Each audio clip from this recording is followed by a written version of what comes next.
Precious.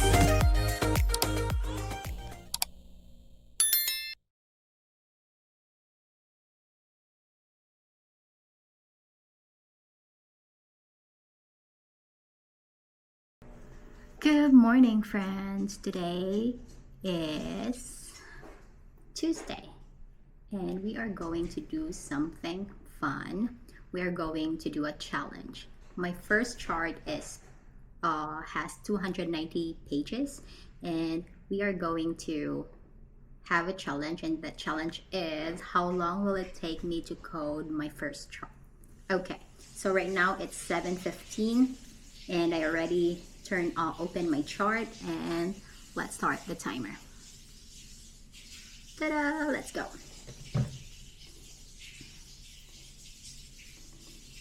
And of course, we have my breakfast. I have a bagel, a toast, and iced coffee. And I'm wearing a robe because why not? That's why it's very nice to work from home. You have a few steps of commute and no pressure on what you're gonna wear because you're just at home. All right, so we have already what is this? We have already checked the name and the date of birth of the patient, and they all matched. Let's start coding. So let's start with the first encounter. So the assessment is, the final diagnosis is sinus tachycardia with non-specific findings. So let's type tachycardia, sinus, and that is ROO.0, and that does not risk adjust. So let's look for more.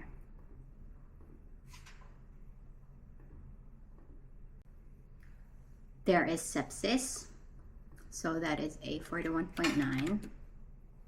There is hypokalemia, hyponatremia, community acquired pneumonia. So community acquired pneumonia does not risk adjust.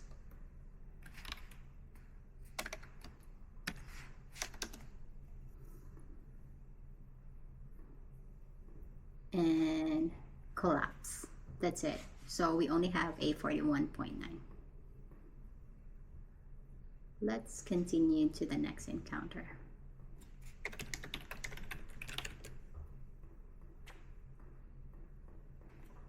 Of course, I'll be doing my first chart at the same time I'll be eating my breakfast.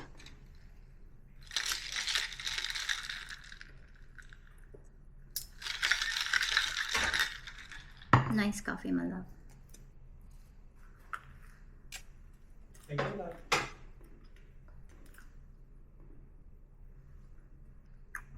We have seizures.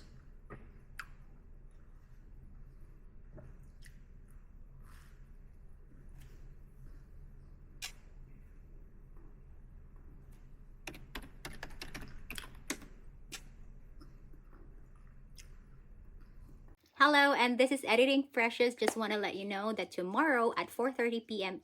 PST, I am going to go on live. If you have any questions, medical coding related questions, or just want to hang out with me while I crochet, that will be fun. I will see you there. There is seizures in the problem list, but in the home med list, there is no medication to support the seizures. And the assessment, there is alcoholic liver disease. Let's see if that risk adjusts. Disease, liver, alcoholic, and that is K70.9, and that does not risk adjust in this project. We have thrombocytopenia, I believe that does not risk adjust also. Yes. Okay, there are no conditions to be reported in this encounter. Okay, let's move on to the next encounter. Again, the assessment, the diagnosis are alcoholic liver disease, tobacco abuse, hypokalemia, thrombocytopenia, hypocalcemia, and hyponatremia, which are all do not risk adjust. There is a concern for alcohol abuse or alcohol withdrawal. Okay, let's see. Abuse, alcohol with withdrawal. And actually that risk adjust, that is F10139, and we can report that because this is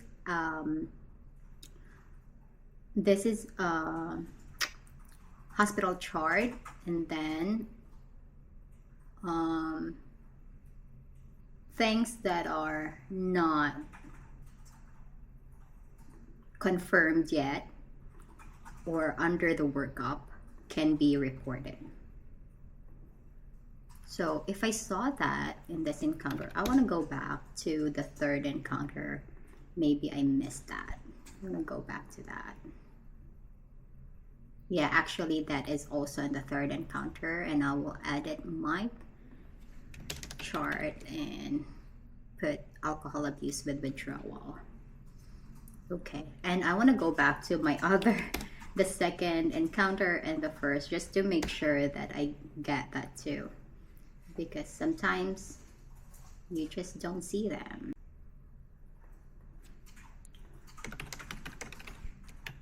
We are now on the discharge summary of this chart. So we have alcoholic liver disease, hypokalemia, thrombocytopenia, hypocalcemia, hyponatremia, and those conditions do not risk adjust. So let's find other conditions.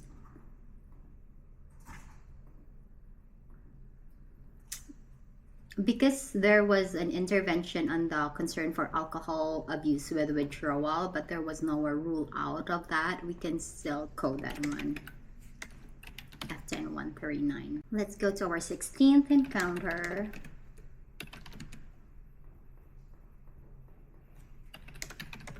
Okay, so here we go in the cancer code. The patient is has a recent diagnosis of squamous cell carcinoma of piriform sinus. We know that, and that is C12. But the patient has two, what do you call that? There are two places or nodes that it metastasized to. So when we, where do we find the sinus anyway? The piriform sinus. It is in our face, right? It's here. So we have to make sure that the nearest nodes will be captured. So that was there must be two. So there is C77.0, secondary and unspecified malignant neoplasm of lymph nodes of the head, face, and neck. And then we have C77.1. The closest to the face is the intrathoracic lymph nodes. So we can code secondary C77.1, which is secondary and unspecified malignant neoplasm of intrathoracic lymph nodes. So we have three codes now. Three cancer codes actually. And there is no support for the seizures. We cannot code the tracheostomy, I believe, because this is performed in the ER or in the hospital.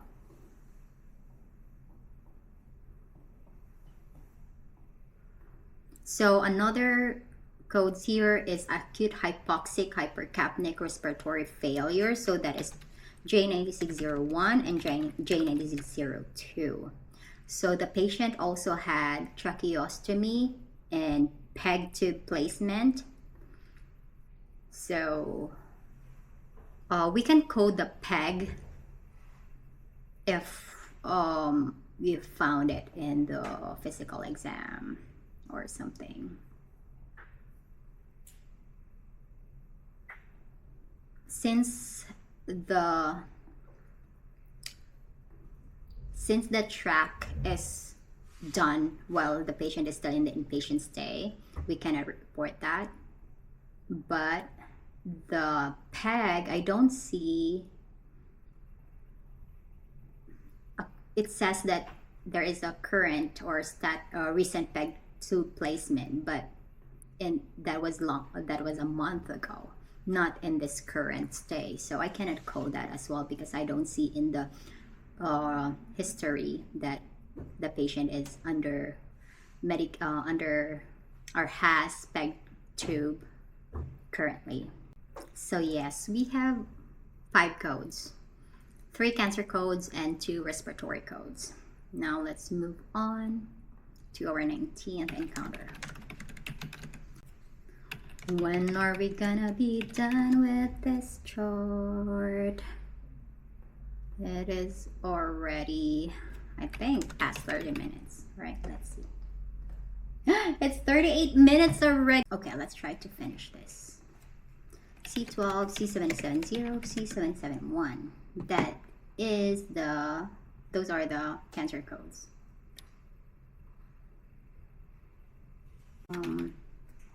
J96.01. When you think that this chart is not really big because it's only it's under 500 pages, right? But then the problem is the font is tiny.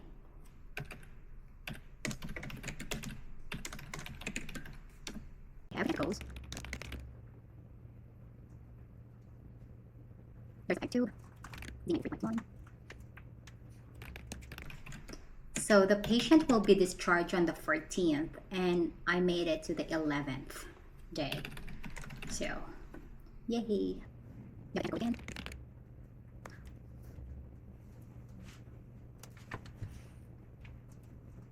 Okay, you have 3 codes. Okay.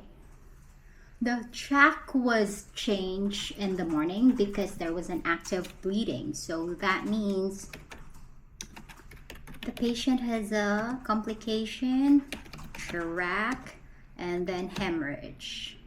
That is J9501.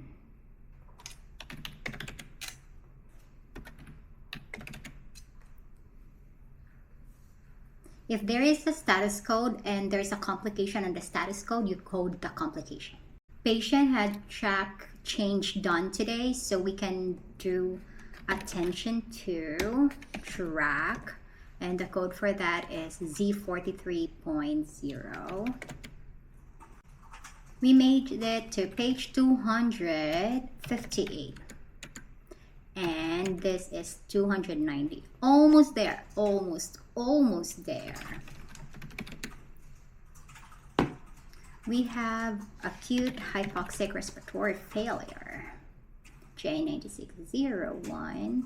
We have the cancer codes.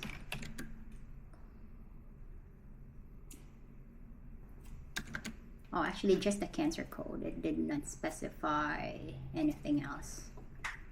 Let's double check now.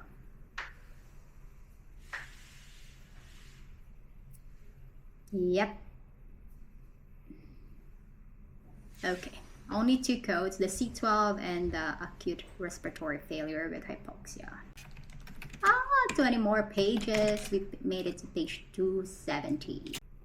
Again, the discharge is on the 14th and I made it to the 13th.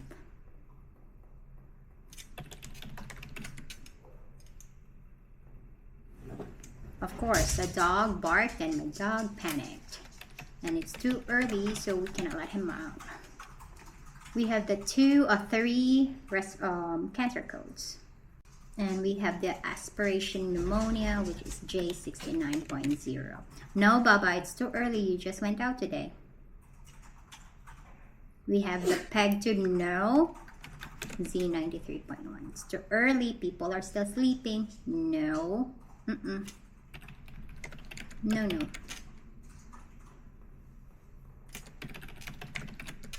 We have J9600. We have the cancer code.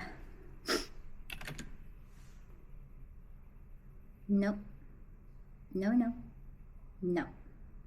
And we have cancer codes. Go back to bed. Good boy.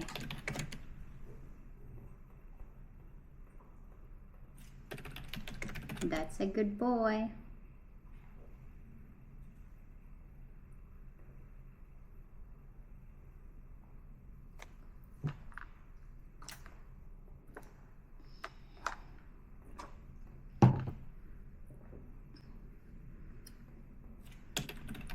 Ah, we made it to page 283. 7 more pages. Whew. We have the cancer codes.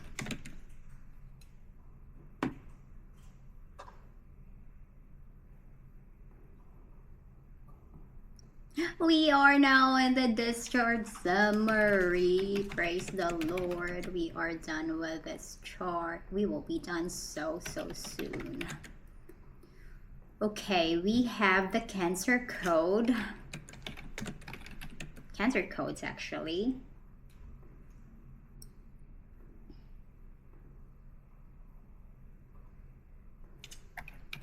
We have the gastrostomy code.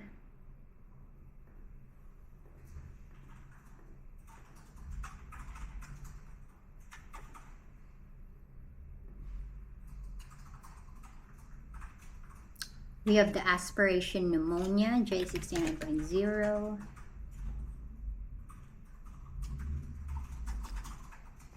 We have the PEG tube. Yep, we have 5 conditions from the discharge summary. Let me return and check, double check it. Okay. Yay, we are done. And that took us 1 hour. Yay. I'm so happy we're done with that. Wow. My first chart of the day took me 1 hour to finish, and that is the largest chart so far, of course, because that's my first chart.